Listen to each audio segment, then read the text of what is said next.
Hello and welcome back on TBS. दोस्तों, किसी ने क्या खूब कहा है, वाकिफ कहाँ जमाना हमारी उड़ान से, वाकिफ कहाँ जमाना हमारी उड़ान से, वो कोई और थे जो हार गए गरजते आसमान से। With that let's start our session. और आज देखने जा रहे हैं फिर से प्रीपोजिशन के इम्पॉर्टेंट क्वेश्चन, और इसमें थोड़े जटिल क्वेश्चंस भी होंगे, कॉन्सेप्ट्स तो क्लियर किए जाएंगे, साथ ही साथ थोड़े कम्प्लेक्स क्वेश्चन आखिरी में आपके लिए है, जिसका आंसर कुछ का आप कर सकते हो और कुछ का मैं बताते जाऊंगा। पहला क्वेश्चन स्टार्ट करते हैं। First question is he was disqualified blank space running the race. अब बताओ इसमें ऑप्शन कौन सा सही होगा। ऑप्शन आपके सामने है with, by, from, to. Disqualified, अब ये जो शब्द है डिसक्वालिफाइड, ये अपने साथ दो में से कोई एक प्रीपोजिशन ले सकता है। दो कौन कौन से सर? एक है पहला, अगर किसी एक्शन को डिनोट करता हुआ रहे डिसक्वालिफाई, तो ये फ्रॉम लेगा। और अगर ये किसी पोस्ट या फिर किसी ऑब्जेक्ट के बारे में बताएगा, उस केस में ये डिस्क्वालिफाइड फोर लेगा। कब? चलिए मैं लिख दे रहा हूँ। यहाँ पे अगर कुछ एक्शन होता दिखे तो उस केस में फ्रॉम, और अगर सेंटेंस से ऐसा लगे कि ये किसी पोस्ट के बारे में चर्चा कर रहा है या फिर किसी ऑब्जेक्ट के बारे में चर्चा कर रहा है, उस केस में हम लोग क्या करेंगे, यहाँ पे फॉर का यूज करेंगे। अच्छा, यहाँ पे क्या लग रहा है, क्या हो रहा है? एक्शन हो रहा है क्या? रन, दौड़ना, राइट? तो यहाँ पे क्या चीज़ का बोध हो रहा है? एक्शन का। तो सही आंसर क्या हो जाएगा? From, that is option number C. So he was disqualified from running the race. Disqualified from running the race. From क्यों हुआ? क्योंकि रनिंग है इसके आगे, एक्शन हो रहा है, दौड़ रहा है। Next, he was disqualified blank the post of assistant engineer. अब देखो यहाँ पे क्या है, सहायक अभियंता का पोस्ट है, एक ओहदा है, उससे उसको डिस्क्वालीफाई कर दिया गया। तो यहाँ पे एक पोस्ट का सेंस बन रहा है। पोस्ट के सेंस में क्या होगा answer? Option C again, but this time this will be for. So he was disqualified for the post of assistant engineer. Third question, I am familiar blank space the prime minister. अब familiar भी, जैसा कि पीछे से हम लोग देखते आ रहे हैं कि जो भी हमारा फोकस में होता है वर्ड, वो अक्सर एक से अधिक प्रीपोजिशन ले सकता है। तो इसी तरीके से फैमिलियर भी अपने साथ या तो विथ ले सकता है, या तो विथ ले सकता है, या फिर टू ले सकता है।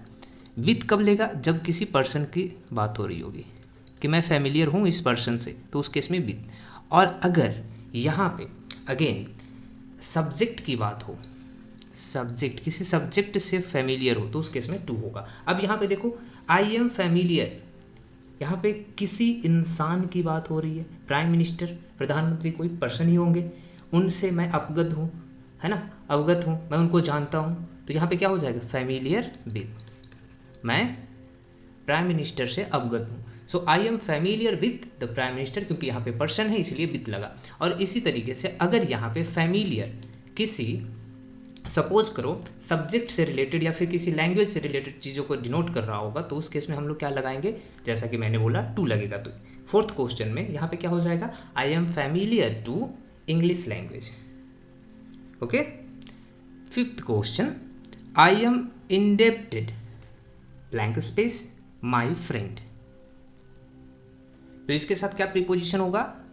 इंडेप्ड टू, आभारी होना। इंडेप्ट टू का मतलब क्या होता है? आभारी होना। इंडेप्ट का मतलब क्या होता है? अगर सिर्फ इंडेप्ट का मतलब हुआ तो कर्ज लेना, लेकिन यहाँ पे इंडेप्ट टू मतलब आभारी होना। तो मैं अपने दोस्त का आभारी हूँ, तो इंडेप्ट के बाद to. Next question is human lives blank space food. क्या यहाँ पे ह्यूमन लिव्स विथ फूड होगा, ऑफ फूड होगा, फॉर फूड होगा, या फिर ऑन फूड होगा?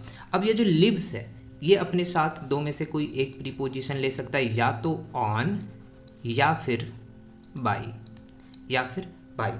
अब ऑन कब लेगा और बाई कब लेगा? ऑन अगर एग्जिस्टेंस का सेंस बन रहा हो, एग्जिस्टेंस का सेंस बन रहा हो, तो उस केस में हम लोग क्या लगाएंगे? ऑन लगाएंगे। एग्जिस्टेंस मतलब कि किसी चीज़ को जिंदा रहने के लिए, एग्जिस्ट करने के लिए अगर कोई चीज़ नेसेसरी है, तो उस केस में ऑन लगाएंगे। और अगर इन केस कोई इंसान किसी चीज़ पे निर्भर है या फिर किसी चीज़ में बिलीव करता है, तो उस केस में हम लोग क्या लगाएंगे, बाई लगाएंगे, बिलीव या फिर किसी चीज़ पे निर्भरता के केस में। फॉर एग्जाम्पल इस केस में क्या इंसान को जिंदा रहने के लिए फूड की आवश्यकता है, एग्जिस्टेंस के लिए, जिंदा रहने के लिए, है ना, तो उस केस में क्या हो गया, ऑन का प्रयोग होगा। तो यहाँ पे सही आंसर क्या होगा, यहाँ पे उत्तर होगा option number D, on. Option number D, on. Let me write down. So correct answer will be option number D, on. Next, a terrorist lives blank the gun. अब यहाँ पे देखो एक टेररिस्ट है, वो किस चीज़ के सहारे जिंदा रहता है, तो देखो यहाँ डिपेंड करता है।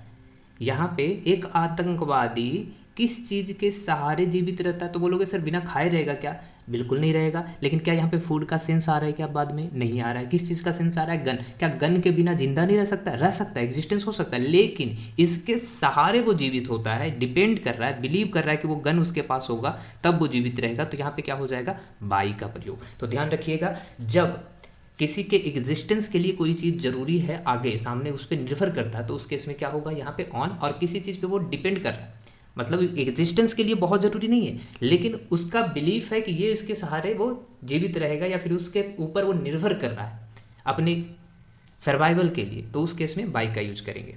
ओके, बाई का।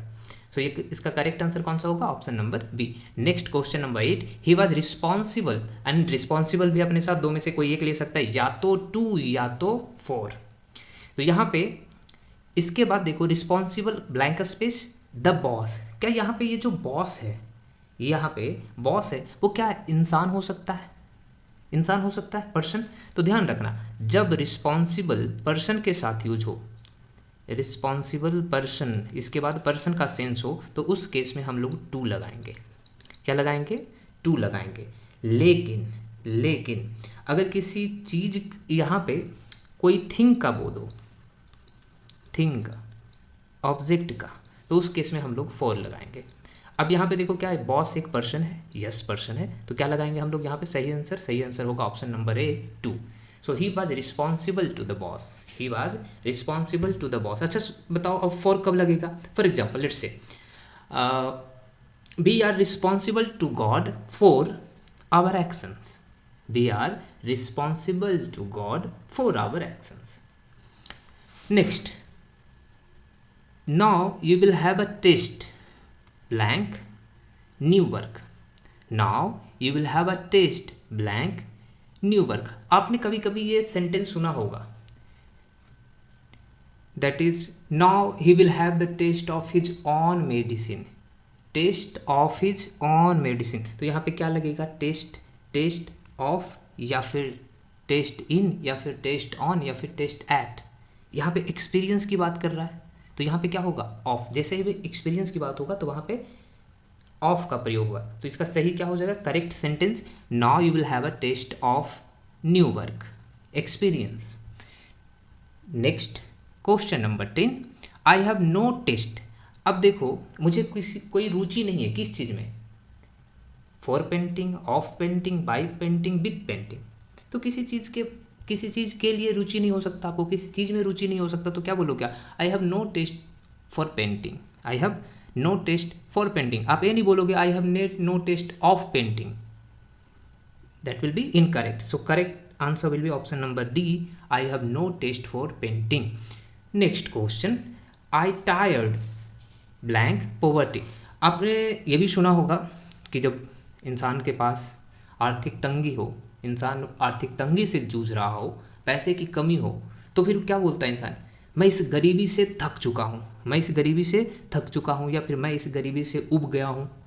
सो टायर्ड किस चीज़ से, गरीबी से। तो यहाँ पे किस चीज़ का सेंस बन रहा है, आपको क्या चीज़ लग रहा है, मेंटल कंडीशन की बात कर रहा है वो, मेंटल कंडीशन, टायर्ड ऑफ। अगर मेंटल कंडीशन रहे तो उस केस में टायर्ड अपने साथ ऑफ लेगा, जब मेंटल कंडीशन हो, मेंटल, ये हो गया मेंटल कंडीशन। अगर रहा मेंटल कंडीशन तो उस केस में टायर्ड अपने साथ ऑफ लेगा, टायर्ड अपने साथ क्या लेगा, ऑफ लेगा। तो क्या यहाँ पे मेंटल कंडीशन की बात कर रहा है, जब आप तंग हो जाते हो तब आप झल्ला के बोलते हो मैं इस गरीबी से उब गया हूँ, तो क्या हो गया, आई am tired of poverty.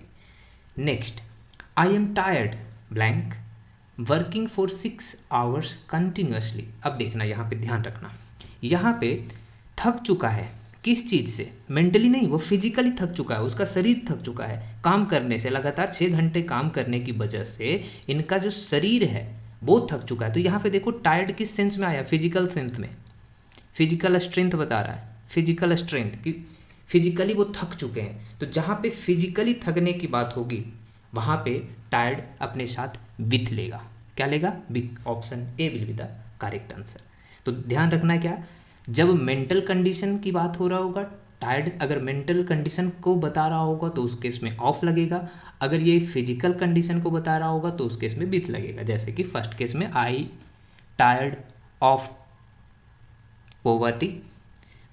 Okay, अच्छा यहाँ पे सेंटेंस में थोड़ी सी गड़बड़ है, टाइपिंग मिस्टेक, थोड़ा बोलने में भी अटपटा लग रहा है। ये होगा आई एम है, आई एम टायर्ड ऑफ पॉवर्टी, मैं गरीबी से उब चुका हूँ। ठीक है, हूँ, यहाँ पे सेंस हूँ का बन रहा है, तो यहाँ पे आई एम टायर्ड होगा। ओके, सो इसको थोड़ा सा करेक्ट कर लीजिएगा, I am tired of poverty, I tired नहीं, कोई सेंस नहीं बनाता वो। Next question, it is dangerous to intrude blank the enemies camp. यह बहुत खतरनाक है। क्या खतरनाक है? जो दुश्मन का कैंप है उसमें घुसपैठ करना खतरनाक है। दुश्मन के कैंप में घुसपैठ करना खतरनाक है। तो बताओ इसमें कौन सा प्रीपोजिशन यूज होगा? In, into, on, through. In, into, on, through, कौन सा होगा? जल्दी जल्दी फटाक से गेस किए। अगर आपने गेस कर लिया है तो आंसर को मैच करो, आंसर होगा option number C, on. So correct answer will be on and correct sentence will be it is dangerous to intrude on. So intrude अपने साथ क्या लेगा? On. Intrude on the enemies camp. So next question, question number 14, Osama bin Laden has lived blank the gun all his life. तो हमने अभी चर्चा किया था कि लिव्ड अपने साथ या तो ऑन ले सकता है या फिर बाई ले सकता है। किस केस में ऑन होगा, किस केस में बाई होगा, अभी जस्ट हमने पिछले स्लाइड में ही या फिर फर्स्ट स्लाइड में ही हमने इसका चर्चा किया था। आप वहाँ से देख लीजिएगा अगर आप कंफर्म नहीं हो, और देखने के बाद, कंफर्म होने के बाद आप इस क्वेश्चन का आंसर करोगे। कमेंट बॉक्स में सही उत्तर आना चाहिए।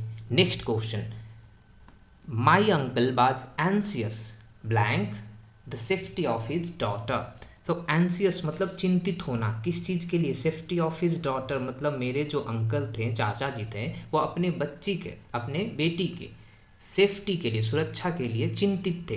तो क्या होगा? के लिए, about, about. So correct answer will be option A, my uncle was anxious with the safety of his daughter. Next question number 16, a good जज never jumps blank the conclusion.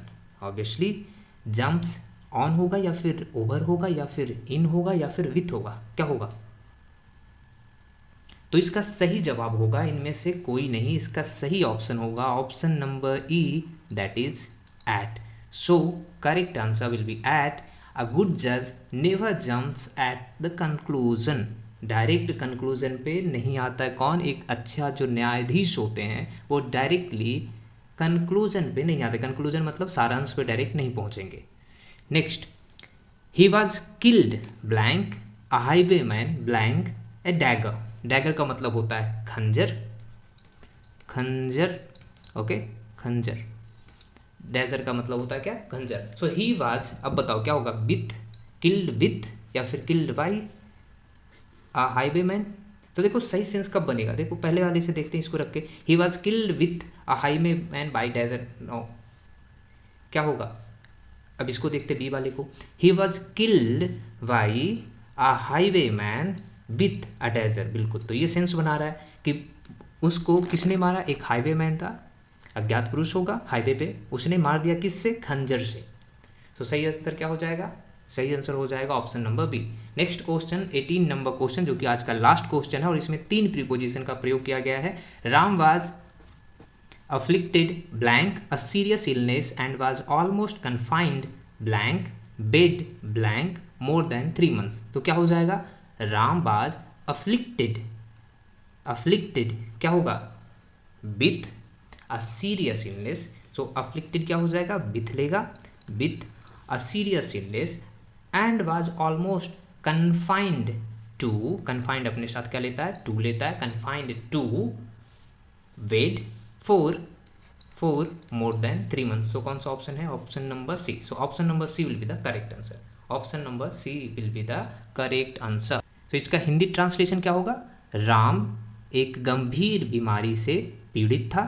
Afflicted का अर्थ होता पीड़ित, सीरियस गंभीर, illness मतलब बीमारी, और लगभग वह 3 महीने तक बेड पर थे, लगभग वो 3 महीने तक बेड पर थे। सो यहाँ पे करेक्ट आंसर क्या हो जाएगा, option number C. Option number C will be the correct answer and this is the last question for today session. I hope कि आपको कुछ समझ में आया होगा, आज कुछ गेन किया आपने, और जो क्वेश्चन एक आपको दिया गया है आप उसका आंसर करेंगे कमेंट बॉक्स में। अगर अच्छा लग रहा है तो वीडियो को लाइक कीजिएगा, और अगर आप और ज़्यादा सीखना चाहते हैं प्रीपोजिशन के बारे में, ग्रामर्स के बाकी पार्ट्स के बारे में, पार्ट्स ऑफ स्पीच के बारे में, तो यहाँ पे जो प्लेलिस्ट है इंग्लिश ग्रामर का, तो आप उसको विजिट कर सकते हो, वॉच कर सकते हो। उसमें पूरा डिटेल में पढ़ाया गया, हर एक चीज़, noun, pronoun and verb, adjective, everything has been covered over there. So you can watch those playlist and videos over there. Thank you for watching and take care.